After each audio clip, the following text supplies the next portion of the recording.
I hope this doesn't come as a shock to you, but drag queens scare people. They're scary. And that's by design. Let me explain. Let us speak plainly. I'm sure you've heard of the term, but if not, coulrophobia. This is the fear of clowns. It is not, as some academics would have it, it is not, as some might suggest, it is not some exotic psychological quirk. It is an instinct, a primal recoil at the grotesque, the distorted, the unnatural. Children recognize what many adults, perhaps dulled by years of ideology, refuse to see. Clowns are frightening because they embody the uncanny. They look human, but not quite. They parody humanity with paint and wigs and exaggerated gestures, and it is precisely in that uncanny valley, that gap between familiar and alien, that fear lives. Now, extend that same principle to drag queens being paraded in front of innocent children. What are they if not modern clowns? Kind of this weird John Waters divine, grotesque, dystopian drag horror show, Divine meets Boris Karloff or something. Think about it. Painted faces, grotesque exaggerations of femininity, very sometimes, oftentimes, pardon my French, ugly, horrible people. Hypersexualized costumes, bizarre theatrical movements, grunts and twerkings, and all thrust before children who lack the maturity to process even the simplest of abstractions. A 6-year-old doesn't know his favorite color, doesn't know what he wants to be when he grows up, doesn't understand fractions, but he's supposed to somehow comprehend gender theory and pronoun declarations and alternative lifestyles? No! This is not education. This is not tolerance. This is trauma. This is abuse, plain and simple. You know what I know. I mean, everybody knows it. Drag queens do not belong in classrooms, in libraries, in parades marketed to children. They belong to nightlife, to cabarets, to burlesque, to adult entertainment. Fine, not the nursery, and not the nursery school, and not kindergartens, and not taught by a bunch of pink-haired freaks with studs insisting that they be called they or her or whatever sound they make this week to impart upon you the nonsense that there's something rational behind this notion of, I don't know what you want to call it, whatever this is. And the deliberate conflation of adult theater, adult sexual theater, with childhood instruction is not an accident. It's a campaign. It's the deliberate weaponization of performance art as indoctrination. And the point is not to educate. The point is to destabilize, to confuse, to frighten, to overwhelm a child's natural sense of order. This isn't by accident. I mean, we all know this. I mean, think again about the uncanny valley. Psychologists describe it as the discomfort we feel when something almost looks human, but not quite. A robot with two real eyes, a doll that seems alive, a clown with a frozen, painted smile. Children recoil because they sense danger, and for good reasons. And they are right to recoil. Instinct is the oldest wisdom, yet the ideologues of our age insist that when children are unsettled by drag performers, it's bigotry. Bigotry that somehow can be conditioned or explained away or taught away. Wrong. It is biology. It is sanity. It is the survival instinct that every decent parent should honor and not suppress. And let's be direct, shall we? This is child abuse. It is child abuse cloaked in sequins and big hair and defended with slogans. What is even more abusive than deliberately confronting children with imagery they cannot comprehend, with sexuality they cannot process, with distortions of identity they can't decode. What is more abusive than using state-funded schools and tax-funded libraries to host these spectacles, these performance? What is it? What's worse than that?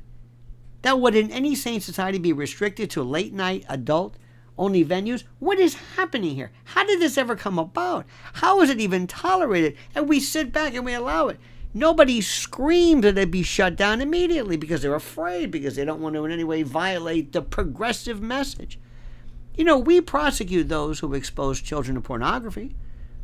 We prosecute those who involve children in sexualized performances. So why should this be treated differently? Why? Why? Because it's wrapped in the veneer and the language of inclusion. Because it's defended by the radical left as progress or something. The law shouldn't bend to ideology. The law should protect children. So what are we going to do? What are we going to say? You know, Pat Buchanan once wrote of a cultural war for the soul of America. And William F. Buckley often reminded us that to defend civilization, one must stand athwart history, yelling, "Stop!" Well, history has not merely advanced. It has lurched into a decadence, into a theater of absurdities where men dressed as caricatures of women are foisted on children in taxpayer-funded classrooms and libraries. Civilization must not merely say stop, it must say enough, enough, forever. Those who defend this, those who defend drag queen story hours, claim it's about diversity, it's about acceptance, it's about love. Do not be fooled. This is not about love. You know it and I know it. It's about shock. This is not about acceptance. It's about disorientation, throwing them off, destabilization. And this is not about diversity. It's about subversion. If you wanted children to learn about kindness, if that was your goal, you teach them the golden rule. If you wanted them to learn about diversity, you would teach them to, I don't know, maybe take them to a church, a synagogue, a mosque, or introduce them to other cultures in respectful, age-appropriate ways. That's the way you do it. You wouldn't shove them into the uncanny valley of sexualized parody, but that's what we're doing. And we're reporting on it. Cable news shows, they're stepping up. They're just reporting on it. Anybody stopping this? No, but we're reporting on it.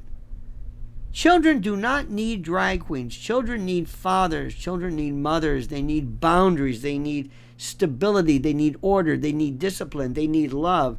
And they do not need indoctrination into lifestyles they can't begin to understand.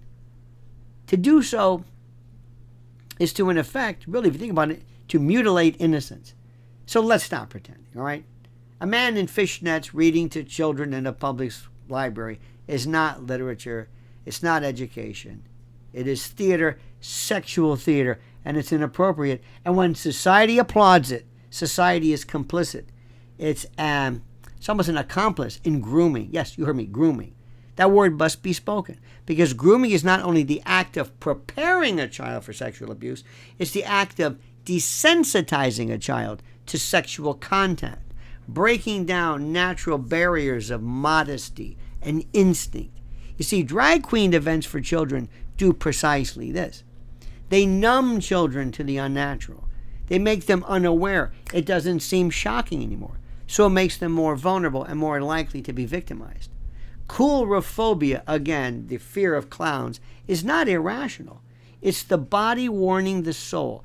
When children weep at clowns, when they tremble at masks, when they I think, instinctively shy away from drag performers, they're responding as nature intended.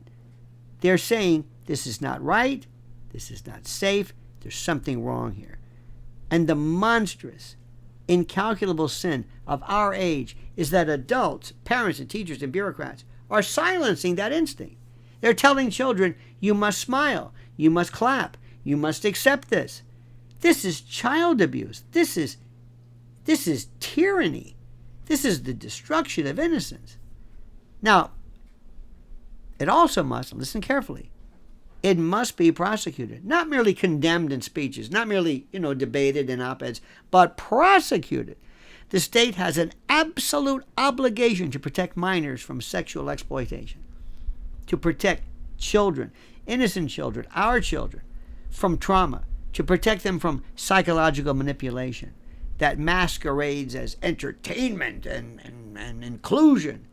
When drag queens are presented to children in schools, in libraries, in parades, the line has been crossed, and the law must intervene. It's that simple. Look, enough, basta, as we say in Italian. Enough with the cowardice of politicians who hide behind the language of tolerance, that word again.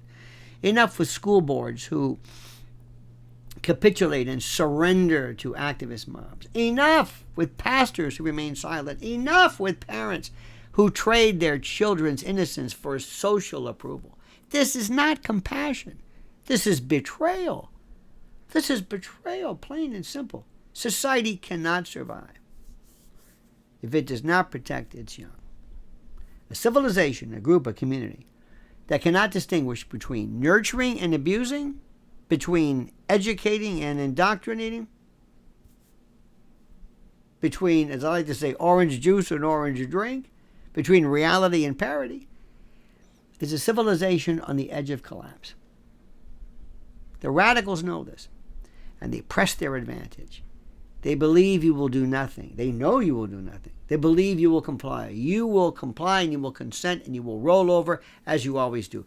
But we must prove them wrong. We must declare without hesitation that the era of abusing children under the banner or the aegis of progress is over.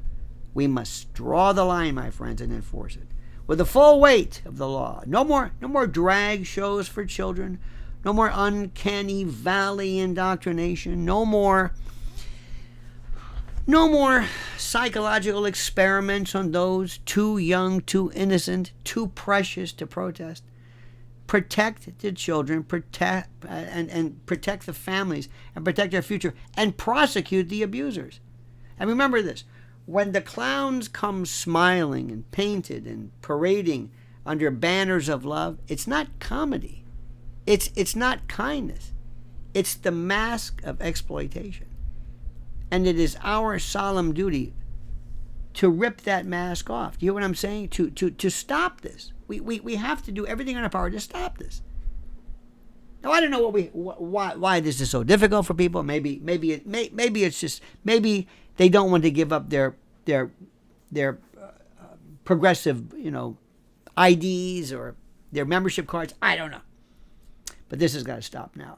Because I keep saying this. You know it and I know it and we know it. So if we all know it, why isn't somebody doing something about it? Thank you for watching this. Please like this video. Please subscribe to the channel. Hit that little bell so you're notified of live streams and new videos or whatever you do. My friends, I ask you to comment as you see fit.